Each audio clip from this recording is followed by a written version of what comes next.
Okay, so how's Soundwave been so far? So comfortable. So comfortable here in Soundwave. Soundwave has been, I think it's living up to its reputation as being probably the best tour in the world, I think. Yeah. We're out here with Metallica and Blink-182 and Jaime. Have a good time.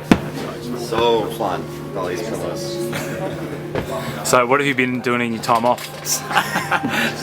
We had a small earthquake right now, don't worry, it's fine, we made it. Time off, what did we do? Just like walking around the city and stuff, checking out different...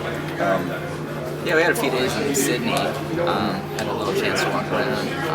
I went to the beach, went to Manly Beach. Oh yeah? Yeah, it was fun, walk around there, and then, yeah, pretty much just hang out.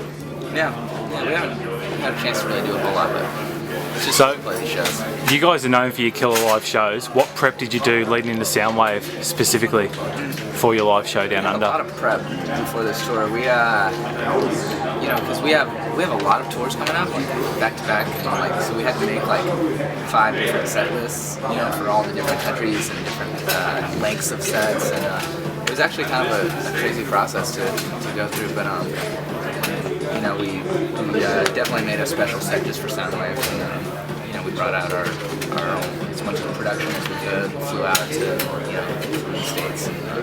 To make it just a good time. Yeah. So your album dropped about 8 months ago now. How would you sum up the previous 8 months? Crazy.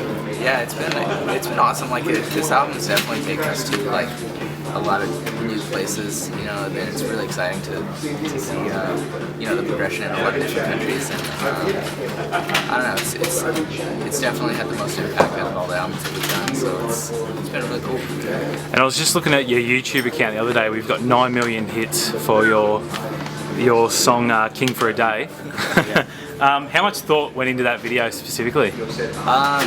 Well, it was actually Jaime had an idea. He wanted to do a heist. He's always wanted to do a heist video. I've always been really into those videos that make the band look like they're just stealing shit. And I was like, I want to rob a bank. Can we do that? And I think at the time we were so amped on the idea of just robbing a bank that we didn't really consider the fact that we have to make a music video. You know, like as far as like it's got to make sense. So we're like, we just can't rob a bank because that. You know, so like I think we pulled like the Robin Hood vibe and steal from a greedy old man. Yeah. Give it to the poor. So it was a lot of fun. So on your album Collide with the Sky, you took a few risks with it, obviously. One of them was recording the drums in an abandoned warehouse, is that correct? Yeah. So that comes across on the album. You guys can definitely sort of feel the vibe from that sort of thing. Yeah, our producer, like, he loved that room. Like, he, like, whenever there's like a pause in the album where it needs that big sound, like he's like turns up all the room mics and like. I think that was a big. That's why I think the record turned out the way it did as well, because the producer really went. We told him like, no, just pull out, you know, pull out all the stops. Like anything you want to try, any weird kind of, you know, you want to go, you know, whether it be guitar stuff or bass tracking or vocals. Like he tracked vocals like probably the weirdest way I've ever. Yeah, I tracked all the vocals like without a producer in the room. It was all just like me and my laptop in like this separate room, and I would just record them all myself, and then I would send them to the producer to put in the songs and, you know, get them all chopped up. It's a very unorthodox way of recording certain things, so I think that actually helped the record become unique in its own way. So I read somewhere that you told him basically just do everything with this album that you've never done anywhere before. Yeah. So it's that sort of stuff, or is there anything else that we might?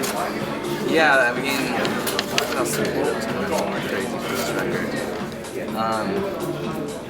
So much around effects and stuff like that. Pretty much just.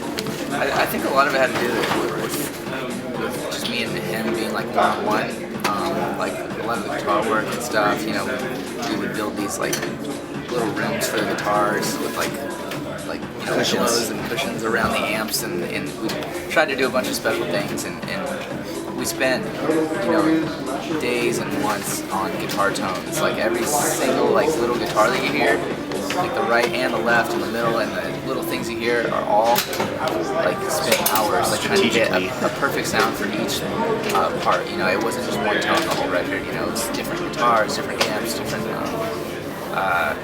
ways of miking, all kinds of crazy stuff. It was cool. So you've been around for a long time now. Does it annoy you when people are saying that you've just blown up overnight with this last album, whereas you've It's sort not of annoying, but it's definitely funny. Like it's like because we've been a band for like almost 8 years, and you know, for never really seen it like explode for us. You know, Yeah, I mean- we've always taken these small steps. You know, like, and we're still trying to continue on and build from where we're at now. But yeah, it's kind of funny. Like, I mean, we did years of, playing to 0 people, and then starting to support bigger bands, and then now we're finally like starting to do our own tours and stuff like that, and it's I don't know, it's like it's really cool. It's all about that new album just came out. It just kind of took us a lot of places. So with the new album, you obviously stuck to your roots and sort of didn't try to be more commercially appealing, I suppose, to sort of the mainstream music market.